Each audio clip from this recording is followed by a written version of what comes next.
The moment the Navy Admiral's head slowly tipped and came to rest on the shoulder of the exhausted janitor, a silence spread across the hall so deep that everyone felt it, because whatever had brought the most powerful man in the room to lean on the poorest was about to change both of their lives forever. No one noticed the janitor at first. They never did.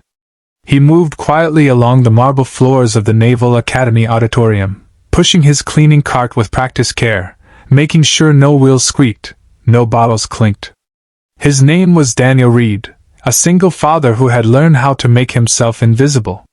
Years earlier, he had worn a uniform too, but life had taken turns that didn't care about medals or dreams. Now, he worked nights, cleaned classrooms, and slept in short, broken pieces so he could be home before his young son woke up for school.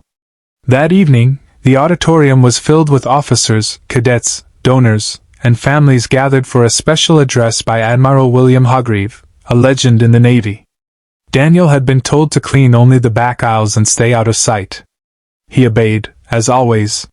His body ached from a double shift, and his eyes burned with fatigue, but he kept moving. When the speech began, Daniel paused near the wall, leaning slightly as he waited for a cue to continue. That was when he noticed the Admiral step down from the stage and sit in the front row, clearly exhausted himself. What no one knew was that Admiral Hargreave had not slept properly in weeks. The weight of command, buried memories of fallen sailors, and a recent personal loss had worn him thin. As the lights dimmed and a short documentary played, his shoulders sagged. His eyes closed for just a moment. And then, slowly, without intention, he leaned sideways. The janitor felt it before he understood it. A sudden warmth, a weight against his shoulder. Daniel froze. The most powerful man in the room was asleep against him. Gasps rippled through the audience as people turned. Cameras lifted. Whispers spread like fire. Daniel's first instinct was to step away, to disappear, but something stopped him. He stayed still, steadying his shoulder, as if he were afraid that moving might shatter something fragile. For several minutes, no one spoke. The Admiral slept peacefully, his breathing calm, his hands slack at his side. Daniel stood there, heart pounding, his mind racing with fear. Would he be fired? Arrested? Humiliated? But beneath the fear was something else, a strange sense of purpose, as if this moment mattered in ways he could not yet understand. When the Admiral finally stirred and opened his eyes, confusion crossed his face. He straightened, realizing where he was, and then he looked at Daniel. Not past him. At him.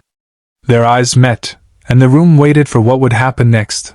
When the Admiral stood up and asked the janitor to follow him onto the stage, the crowd expected punishment, but what they witnessed instead would leave grown officers in tears and rewrite the meaning of honor for everyone present.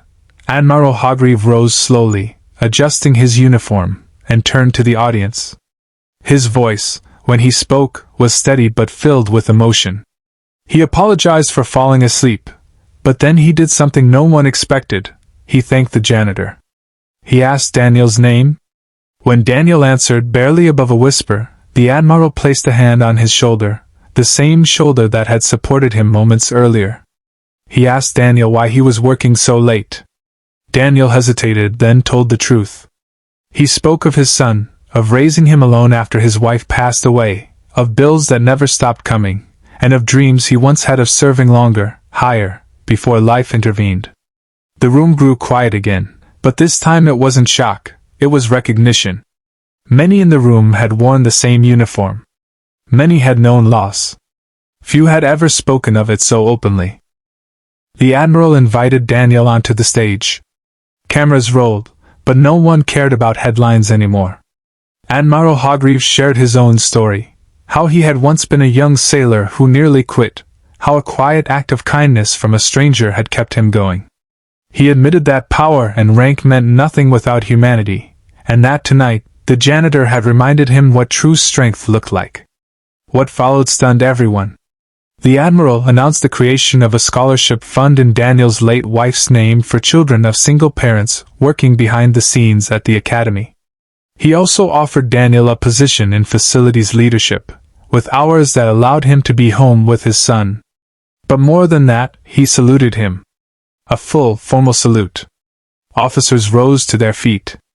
Applause thundered through the hall. Daniel stood there, overwhelmed, tears he had held back for years finally falling. He wasn't invisible anymore. Not because of luck, but because someone had truly seen him. Later that night, Daniel went home and tucked his son into bed, telling him a simple truth, that kindness matters, that dignity is found in how you treat others, and that even the smallest moments can change everything. The Admiral, too, slept better that night, lighter in spirit, reminded that leadership begins with humility. And for everyone who witnessed it, the lesson stayed long after the lights went out. Greatness is not measured by rank or title, but by the shoulders we lean on, and whether we're willing to hold someone up when they need it most.